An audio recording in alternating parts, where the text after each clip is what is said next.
Hello guys, welcome back to this video. What are we discussing today? We're discussing corporate espionage.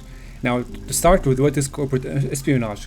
It is when corporate resources such as files, trade secrets, intellectual property are accessed in an unauthorized manner, whether from an internal employee or an outsider.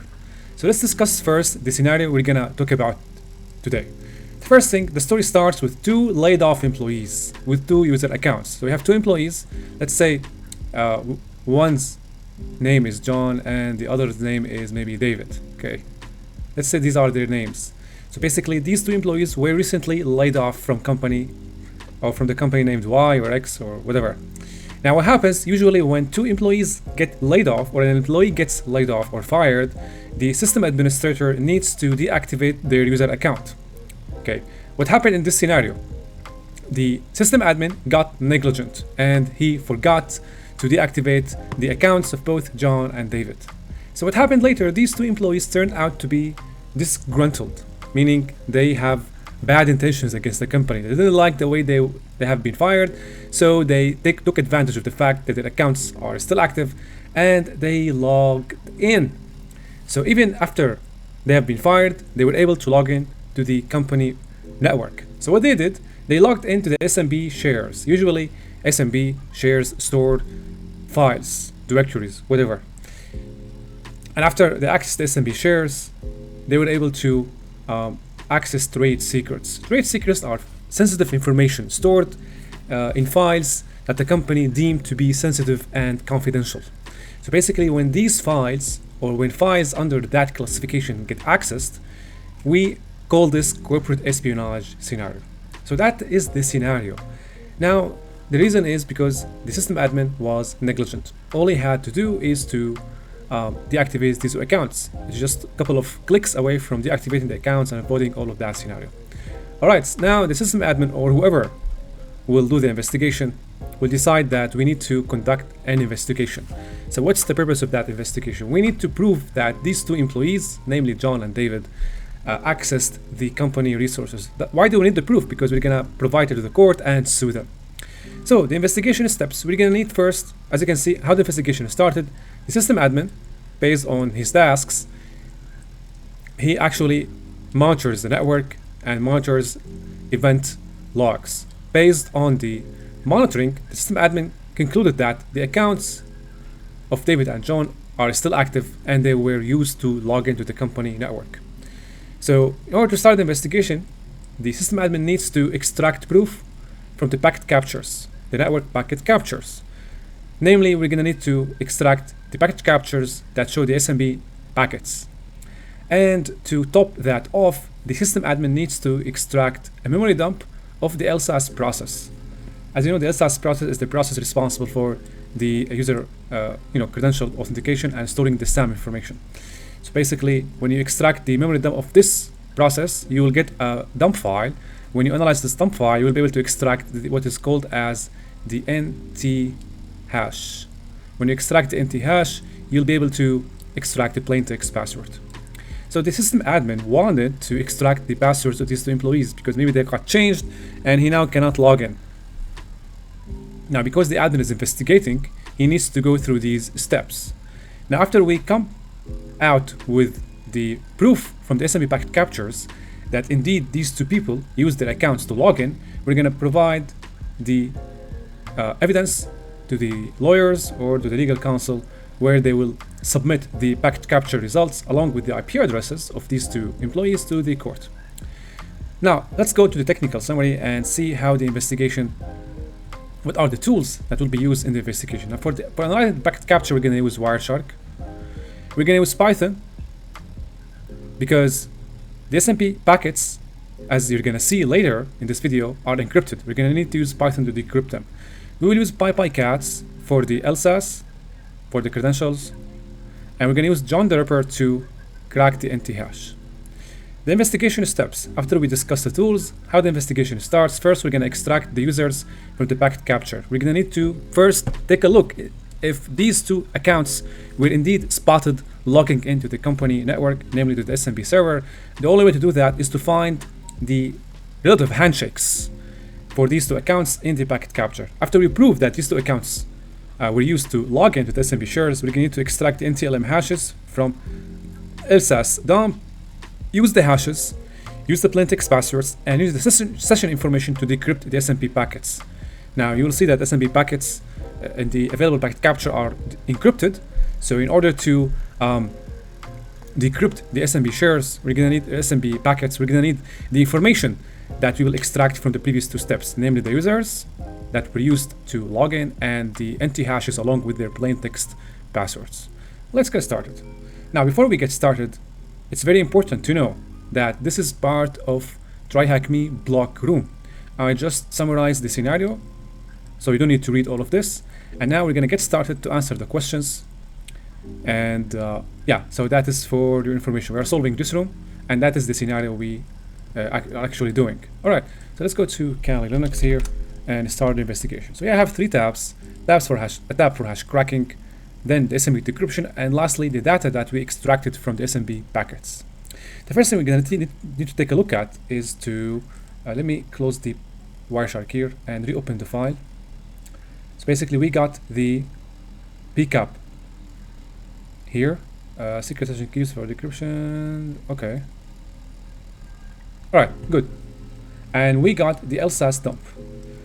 As per the steps of the investigation, we're going to need first to start investigating the packet capture. Need to extract proof that these two accounts were used to log in. So let's take a look at the packets here. As you can see, we have SMB2 packets, and we have, as you can see, encrypted packets as well. So in order to have a look at details, first we're going to have to take a look at the protocol hierarchy. What are the most used protocols? Here, so we're going to go to stats and then click on protocol hierarchy. From here, we're going to sort in an ascending order. So basically, we're going to take a look at what are the protocols exchanging the most packets. So here, as you can see, we have TCP. Under TCP, there is the NetBIOS session service. And as you can see, around 68% of the packets were exchanged through the SMB protocol. And other packets are meaningless under UDP, and we have DNS. So that's it. So now we know where to focus the investigation of this packet capture, focusing on the SMB shares or the SMB protocol. That's why I keep saying SMB shares. Okay. So back to the investigation methodology here. So the first step is extract users from the packet capture. Whose users? The users of the two laid off employees. Okay, so how to go through all of these packets? Sometimes, as you can see here, how many packets? We got around 148 packets. If you look at the right bottom of Wireshark here, we have around 148 packets. In other scenarios, you might come across thousands of packets. So you're not gonna just start scrolling through and in order to find the right packet and have a look at the users. So let's talk about the filters here. Now we have SMB2 here, so we're gonna write smb2.cmd equal to the opcode for successful authentication is this one in hexadecimal. So basically, that's the opcode for successful authentication to the SMB shares, and that's the protocol, and that's the CMD. Now we're gonna filter using this, and we can see here the successful negotiations. So first, we have the NT negotiate. There is an error, and then there is an authentication, and the response was success. So as you can see, guys, here we have two authentications or authentication packets. First one highlights a user under the domain work group, and the other one NTLM SSP. The other user seems to be eShell Strope. So it looks like these were two users that authenticated to the SMB shares. So we can have a look at the details of each packet here. Drilling down on this SMB2, we have the header and we have the session setup. Now inside these two packets, we have very important relevant information that we need to understand in order to start any decryption process, because SMB packets can be encrypted. So basically, taking a look at the header, we have the session ID. The session ID is an important bit of information that we're going to need to supply later on. Under session ID, we have the domain information. As you can see, the user is mrealman, the domain is work group, the host is dragon, and that's all there is to find here. Okay, now let's drill down on session setup request. Under session setup request, we have the capabilities here. We're going to need to take a look at the NT hashes, because remember, when a user authenticates through the SMB protocol, they are using their active system credentials that were registered by the sysadmin. So if this SMB server was running on a Windows operating system, then the users must have used their NT passwords, the passwords which corresponds to NT hashes. We need to find proof that they were authenticated successfully. So we have the users here, but we're going to need to see the NT response. So let's see here. Oh, we have this one. So as you can see, we have response token and we have NTLM secure service provider. Drilling down on this and the other one.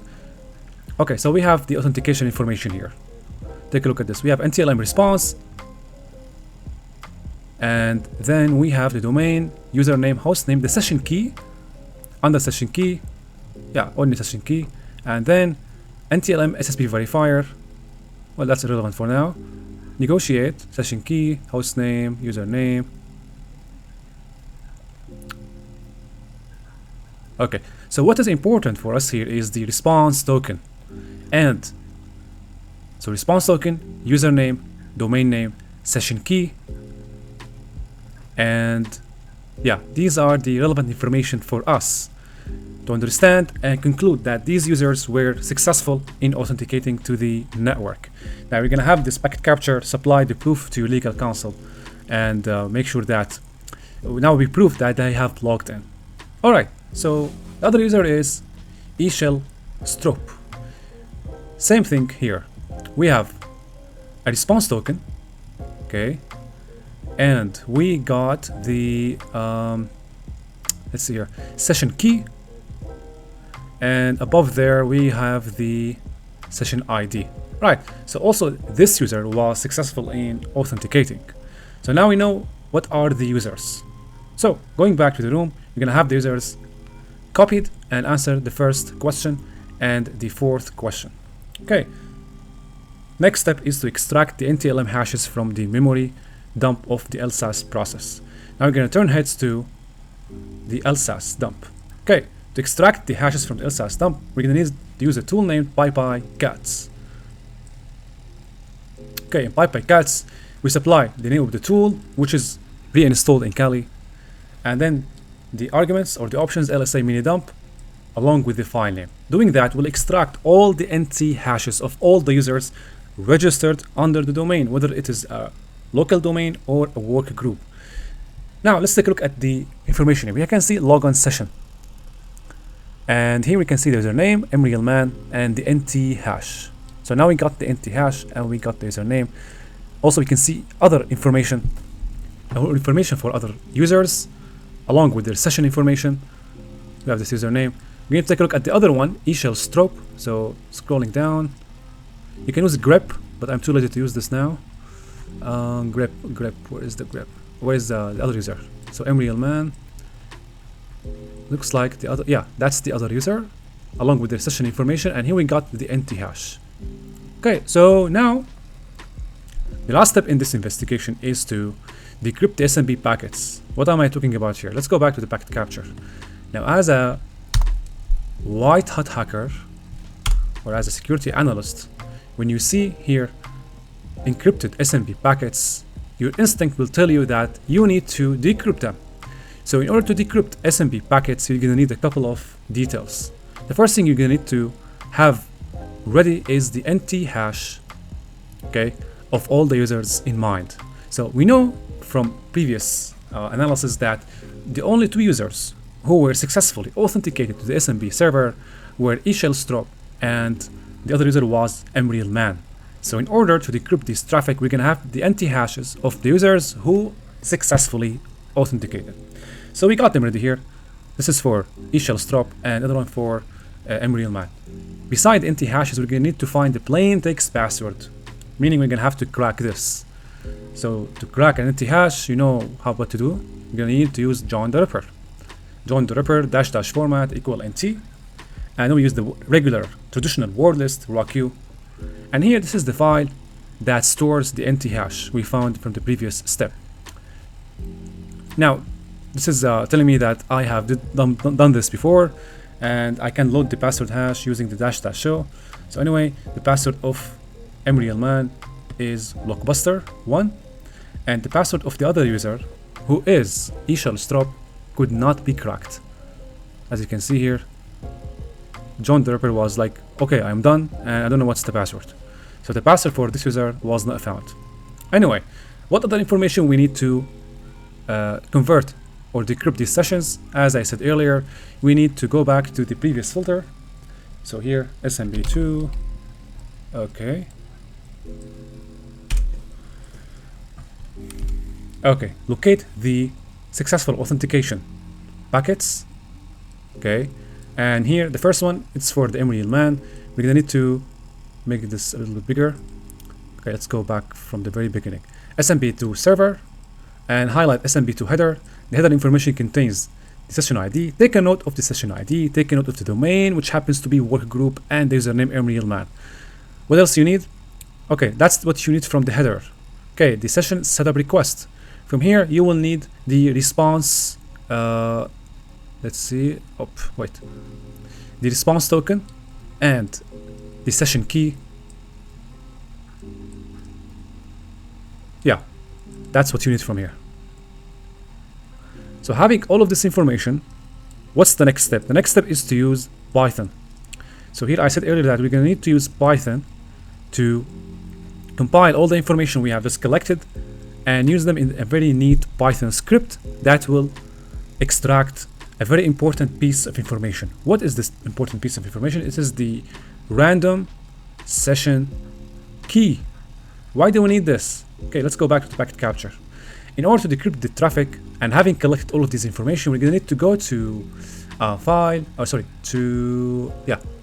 edit preferences, and from here to into protocols, looking for the right protocol, which happens to be SMB2, I guess. Let's see.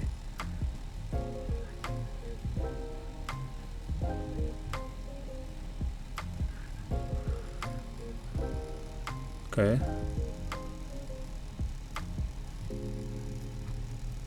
So SMB2, okay. In SMB2, we have an option to add secret session keys for decryption. Click on edit, and as you can see, guys, we can add the session ID and the session key.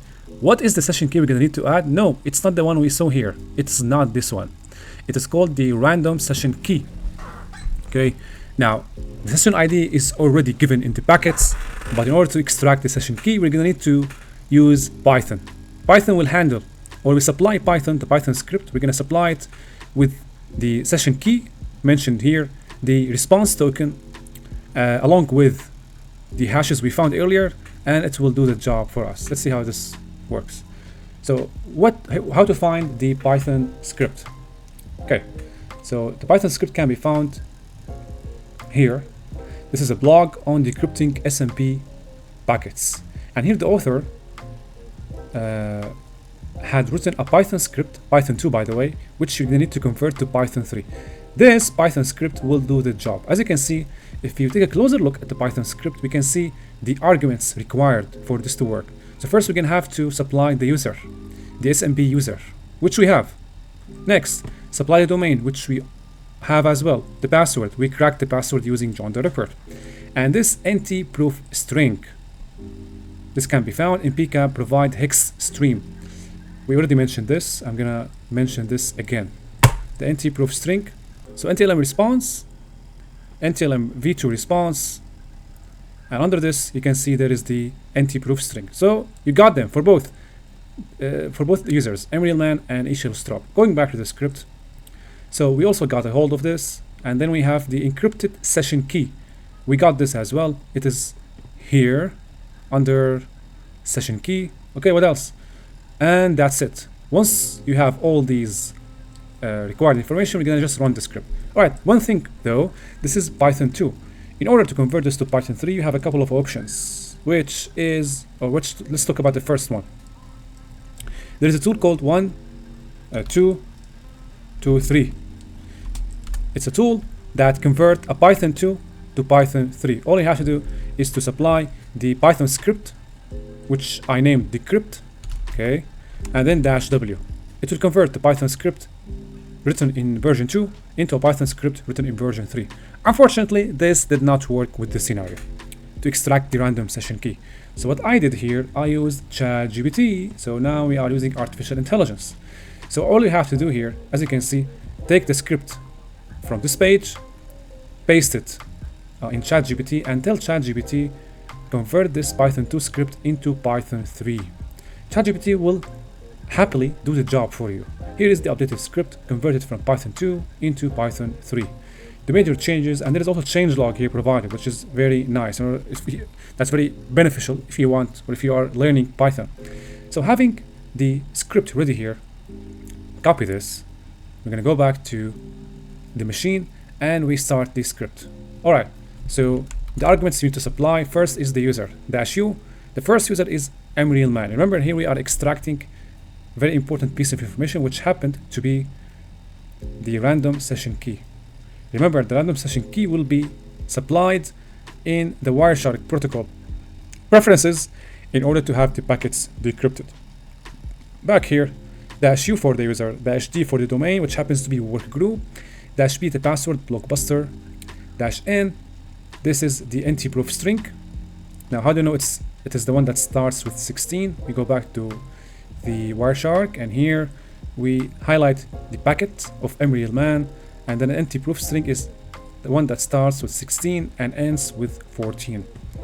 Back to the command line. -k, the session key or the session ID is FDE. So going back to the packet captured, you can see the session key starts with FDE and ends with 98. Having all of this ready, we run the script and we have a random session key given to us. Right. Take this. And remember, we also have to supply the session ID here. So first we're going to have to have a look at the, let's see here, the header. Under the header, there is the session ID. Right click, copy as hex stream. Okay. Now going to preferences, and here protocols. I hope I don't get lost to find the protocol. Looks like I'm getting lost. All right, SMB2, edit, click on plus sign, and under session ID, paste in the value you just copied earlier. Okay, next we need to add the session key. How to find the session key? Nope, not from here. From the output of the Python script. Going back here, and we add the session key, and this is it. Click on OK. OK. Now we're gonna remove the filter and have a look at the traffic. See here, guys, now we have some decrypted packets. Look at this one, decrypted, decrypted, decrypted, decrypted. All right, what are we looking after here? What are we chasing? Remember, when decrypting an SMB or SMB packets, all you're gonna have to find is the files that were transferred during the SMB session. Because, you know, SMB, at the end, when a user logs into the SMB server, they log in to download or upload files. So when we decrypt the files, we need to find out what they uploaded or downloaded. Look at this one. Decrypted, create file or create response file, client or clients 156 CSV. Looks like we have some CSV files. Which are the files between two parentheses or between parentheses, whatever you want. They are called the trade secrets.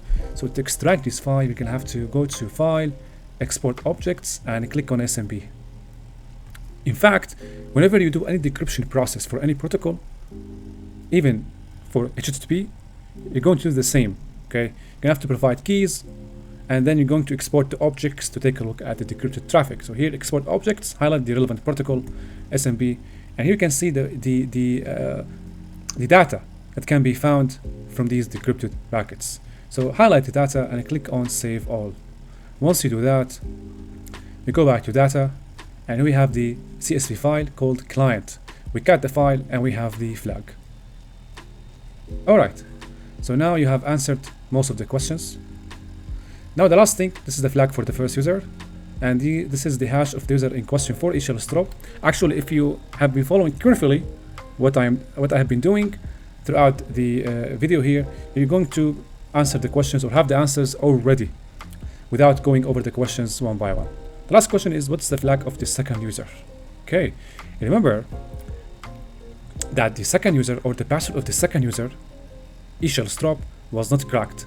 So now, according to the same methodology here, we are missing a very important piece of information to find the session or the random session key for the shell strop user. The missing information here, or the missing piece of information, is the password. Okay, we got the password for mRealMan, but we don't have it for shell strop. So what to do here? All right, let's work with what we have. So remember that we got the NT hash of shell strop. Okay, remember from the output of this tool, we got the NT hash. What if we tell the Python script to accept the NT hash instead of the password? If you go back to the Python script, okay, let's take a look at the inputs. So here we don't have problem with all the required information here. We only have a problem now with the password. We don't have the password to start with for the user shell strop. So what if we tell the script to accept the NT hash instead of the password? To do that, you're gonna have to comment a couple of lines. As you can see here, the line that starts with create NTLM hash of password.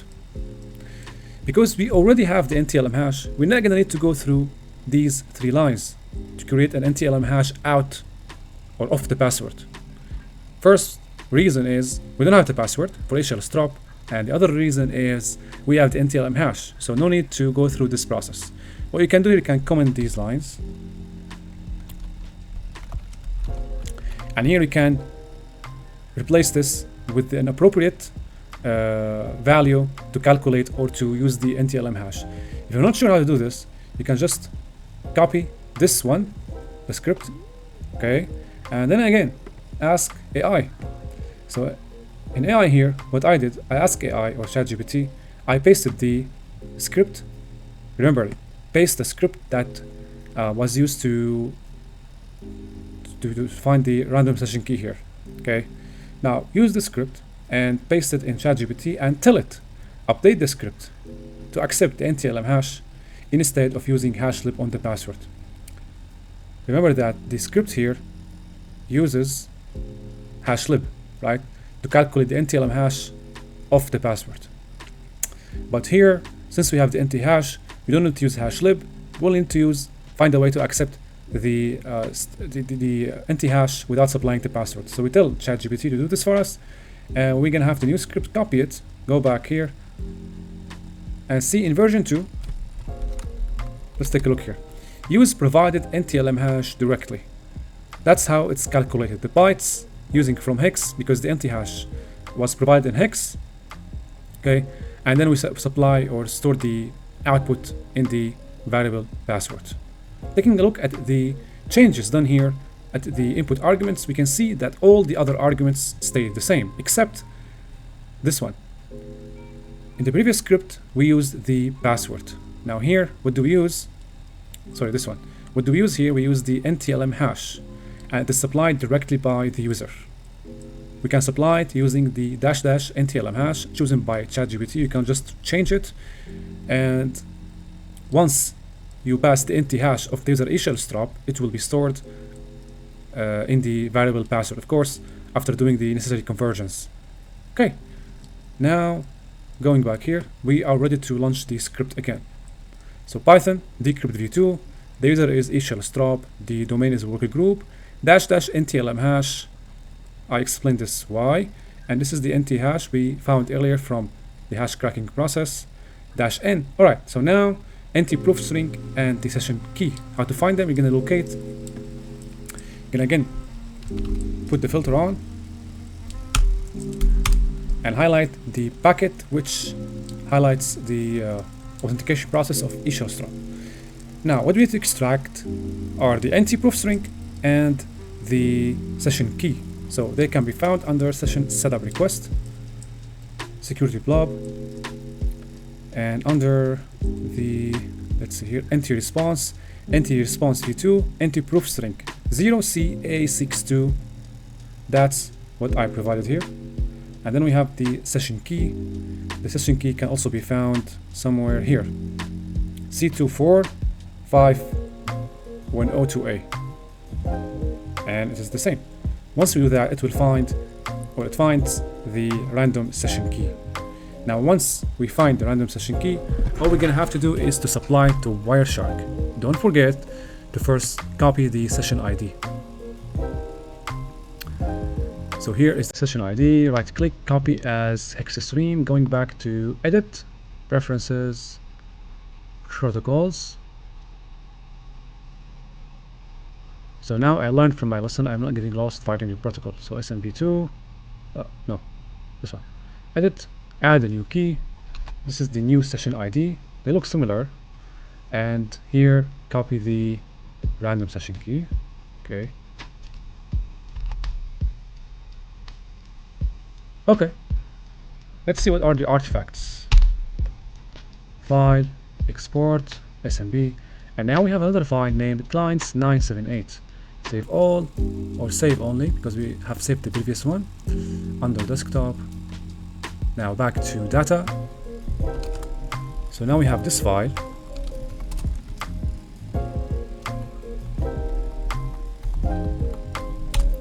And we got the other flag.